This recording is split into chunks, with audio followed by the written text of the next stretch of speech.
side eye. Criminal offensive side eye. Do you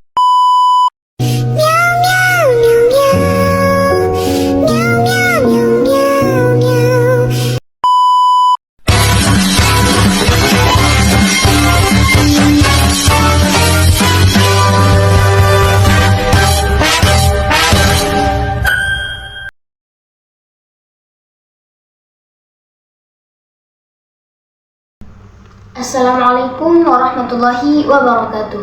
Perkenalkan, saya Risma Wahana Roza, mahasiswi program studi pendidikan bahasa Arab semester 3, Fakultas Tarbiyah dan Keguruan Universitas Islam Negeri Mataram. Pada kesempatan kali ini, saya akan menjelaskan sedikit tema yang sangat penting dalam kehidupan spiritual kita, yaitu Tazkiyatun Nafas. Sebelum kita mulai, izinkan saya mengutip salah satu kutipan dari Imam Al-Ghazali yang berbunyi, seorang tidak akan mencapai kesempurnaan iman hingga ia mengerti dan membersihkan jiwanya dari sifat-sifat tercela. Kutipan ini mengingatkan bahwa perjalanan menuju kesempurnaan tidak hanya melibatkan pengetahuan, tetapi juga tindakan nyata dalam membersihkan dan menyucikan jiwa. Mari kita bersama-sama memahami pentingnya tazkiyatun nafas dalam kehidupan sehari-hari dan bagaimana langkah-langkah kecil yang bisa membawa kita ke dalam perubahan besar dalam diri kita. Akhlak tasawuf adalah seperangkat nilai etika dan moral yang diadopsi dalam tradisi tasawuf, yang berfokus pada pengembangan karakter dan perilaku, baik sebagai refleksi dari kedekatan seorang dengan Tuhan. Akhlak ini mencangkup sifat-sifat mulia seperti cinta, kesabaran, kejujuran, dan kerendahan hati, serta penekanan pada pembersihan jiwa dari sifat-sifat buruk. Dalam konteks ini, akhlak dianggap sebagai manifestasi dari iman yang sejati dan sebagai sarana untuk mencapai spiritualitas yang lebih tinggi serta harmoni dalam interaksi sosial. Tazkiyatun nafas adalah proses penyucian jiwa dan diri dari sifat buruk, serta pengembangan sifat-sifat baik. Dalam tasawuf, tazkiyatun nafas dianggap sebagai salah satu langkah penting menuju pendekatan diri kepada Allah dan mencapai kesempurnaan spiritual. Pentingnya tazkiyatun nafas dalam tasawuf, yang pertama, meningkatkan sifat negatif, yang kedua, mendekatkan diri kepada Allah, yang ketiga, menjaga kualitas ibadah, yang keempat, mencapai ketenangan batin, dan kelima, mengembangkan akhlak mulia. Bagaimana metode dan praktek yang efektif untuk melakukan tazkiyatun nafas dalam kehidupan sehari-hari? Metode dan praktek yang efektif untuk melakukan tazkiyatun nafas dalam sehari-hari adalah yang pertama, ritual ibadah, yaitu meningkatkan kualitas ibadah seperti sholat, membaca Al-Quran, dan zikir. Konsistensi dalam ibadah membantu mendekatkan diri kepada Allah dan membersihkan hati. Yang kedua, refleksi diri, luangkan waktu setiap hari untuk merenungkan tindakan dan niat. Yang ketiga, bertaubat, mohon ampun atas kesalahan yang telah dilakukan. Yang keempat adalah berbuat baik, lakukan amal salih dan berbagi dengan sesama. Kebaikan kepada orang lain dapat membersihkan hati dari sifat egois. Yang kelima, yaitu menghindari dosa, sadari dan jauhi perbuatan yang dapat menjerumuskan pada dosa seperti ghibah, hasad, atau kebencian. Yang keenam, mendengarkan nasihat. Terbukalah terhadap nasihat dari orang-orang yang baik, karena diskusi dan kritik yang membangun dapat membantu kita melihat kelemahan. Yang ketujuh ialah membangun lingkungan yang positif, bergaul dengan orang-orang yang memiliki visi dan misi yang baik. Yang kedelapan, pengendalian diri, latih diri untuk mengendalikan emosi dan nafsu, berlatih kesabaran dan ketahanan mental sangat penting. Yang kesembilan yaitu ilmu pengetahuan, tingkatkan pemahaman agama melalui belajar dan membaca. Yang terakhir ialah doa, selalu berdoa agar Allah membimbing dan menyucikan hati kita. Doa adalah sarana yang kuat untuk mendapatkan petunjuk dan ketenangan. Dalam proses tazkiyatun nafas ada beberapa proses yang harus dihilangkan. Di antaranya adalah kesombongan, iri hati, dengki, syahwat, kebencian, riya, ketidakpuasan, pengecut, ketamakan, dan kebodohan. Bagaimana tantangan yang akan dihadapi individu dalam upaya melakukan tazkiyatun nafas di era modern? Di era modern ini, individu menghadapi berbagai tantangan dalam upaya melakukan tazkiyatun nafas. Di antaranya, tantangan-tantangan tersebut yakni yang pertama, pengaruh teknologi. Akses mudah ke media sosial dan informasi dapat mengganggu fokus dan pengalihan perhatian dari upaya penyucian jiwa, seperti kecenderungan untuk terjebak dalam perbandingan sosial. Yang kedua, yaitu kehidupan yang sibuk. Rutinitas harian yang padat dapat membuat sulit bagi individu untuk meluangkan waktu untuk refleksi diri, ibadah, dan praktik tazkiyah lain. Yang ketiga, nilai-nilai materialisme. Budaya konsumsi dan materialisme dapat menurunkan kesadaran spiritual, membuat individu lebih terfokus pada kepuasan duniawi daripada penyucian jiwa. Yang keempat, yaitu tekanan sosial. Tekanan dari lingkungan sosial dan norma yang tidak sejalan dengan nilai-nilai tazkiyah dapat membuat individu merasa terasingkan atau sulit untuk berpegang pada prinsipnya. Yang kelima, yaitu kecenderungan emosional. Dalam menghadapi stres dan tekanan hidup, individu mungkin lebih mudah terjebak dalam emosi negatif yang menghambat proses tazkiyah. Yang keenam, kurangnya pengetahuan. Minimnya pemahaman tentang pentingnya tazkiyah dan cara melakukannya secara efektif dapat menjadi penghalang. Yang ketujuh, rasa malu atau ego. Keterbatasan dalam mengakui kesalahan atau berusaha memperbaiki diri karena rasa malu atau ego dapat menghalangi kemajuan dalam tazkiyah. Yang terakhir, yaitu distraction dari prioritas. Banyaknya pilihan dan distraksi dalam hidup modern seringkali mengalihkan perhatian dari tujuan spiritual yang lebih tinggi. Menghadapi tantangan ini memerlukan kesadaran, komitmen, dan strategi yang tepat agar proses tazkiyatun nafas dapat tetap berjalan dan dilakukan dengan efektif. Dampak-dampak tazkiyatun nafas terhadap interaksi sosial dan perilaku individu di masyarakat sangat signifikan. Berikut adalah beberapa dampaknya. Yang pertama, yaitu peningkatan empati. Individu yang melakukan tazkiyah cenderung lebih peka terhadap perasaan dan kebutuhan orang lain, sehingga interaksi sosial menjadi lebih harmonis. Yang kedua, yaitu perbaikan akhlak. Penyucian jiwa mendorong perilaku yang baik seperti kejujuran, kesopanan, dan toleransi yang memperkuat hubungan antara anggota masyarakat.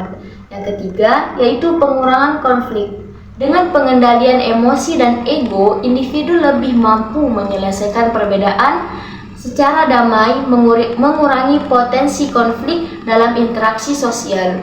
Yang keempat, yaitu meningkatkan kerjasama. Tazkiyah mendorong semangat gotong royong dan membantu orang lain, menciptakan lingkungan sosial yang lebih solid dan kooperatif. Yang kelima, keteladanan. Individu yang mengamalkan tazkiyah menjadi teladan bagi orang lain, mendorong perubahan positif pada lingkungan sekitarnya. Yang keenam, yaitu kedamaian mental. Rasa tenang dan damai dalam diri akibat tazkiyah membantu individu berinteraksi dengan lebih positif, mengurangi stres dan ketegangan. Yang ketujuh, yaitu peningkatan tanggung jawab sosial.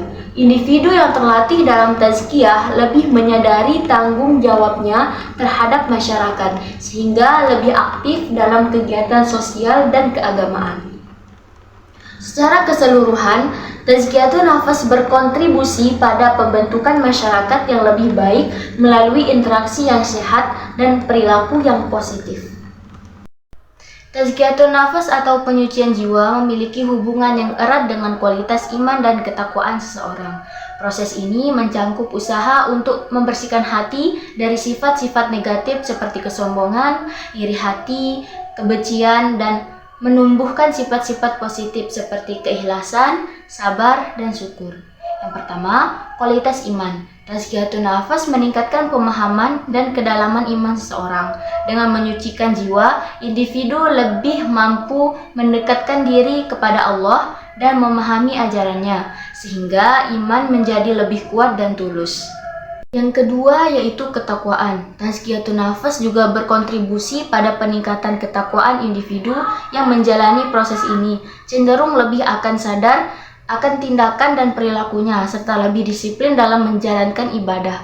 Hal ini meningkatkan kesadaran kita akan kehadiran Allah dalam setiap aspek kehidupan. Dengan demikian, tazkiyatun nafas berperan penting dalam pembentukan karakter yang baik yang pada gilirannya mendukung iman dan ketakwaan yang lebih baik. Taubat memiliki peran krusial dalam proses tazkiyatun nafas, berfungsi sebagai langkah awal untuk membersihkan jiwa dari dosa dan maksiat. Dalam konteks ini, taubat berarti kembali kepada ketaatan setelah menyadari bahwa bahaya perbuatan dosa. Imam Al-Ghazali menyatakan bahwa taubat adalah tahap pertama yang harus dilalui dalam penyucian diri, karena tanpa taubat, seseorang tidak dapat mendekati Allah. Proses taubat meliputi penyesalan, meninggalkan perbuatan buruk, dan bertekad untuk tidak mengulang kesalahan. Dengan demikian, taubat menjadi kunci untuk memulai perjalanan spiritual menuju kesucian jiwa. Taubat dan zuhud memiliki perbedaan mendasar dalam konteks tazkiyatun nafas. Taubat yaitu kembali dari perbuatan dosa dengan penyesalan dan tekad untuk tidak mengulanginya. Fungsi taubat yaitu sebagai langkah awal untuk membersihkan jiwa dari kotoran dosa, memungkinkan individu mendekatkan diri kepada Allah. Sedangkan zuhud merupakan sikap tidak tertarik pada dunia dan harta serta mengosongkan diri dari kesenangan dunia untuk fokus pada ibadah. Fungsi zuhud yaitu membantu individu mengendalikan nafsu dan menjadikan Allah sebagai tujuan utama, memperkuat spiritualitas setelah proses bertaubat. Kesimpulan untuk materi kita ini yaitu tazkiyatun nafas atau penyucian jiwa merupakan proses penting dalam pengembangan spiritual dan moral individu melalui pemahaman dan penerapan nilai-nilai agama serta praktik introspeksi. Kita dapat membersihkan hati dari sifat-sifat negatif dan meningkatkan kualitas diri. Dengan tazkiyatun nafas, kita tidak hanya mendekatkan diri kepada Allah, akan tetapi juga menciptakan harmoni dalam hubungan sosial dan meningkatkan kesadaran akan tanggung jawab moral. Oleh karena itu, komitmen untuk melakukan tazkiyatun nafas harus menjadi bagian integral dalam kehidupan sehari-hari setiap muslim. Mungkin hanya ini yang dapat saya sampaikan. Wabillahi taufik wal hidayah. Wassalamualaikum warahmatullahi wabarakatuh.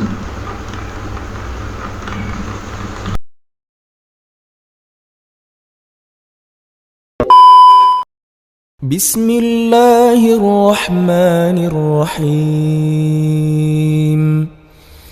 Sabbih isma rabbikal a'la الذي خلق فسوى والذي قدر فهدى والذي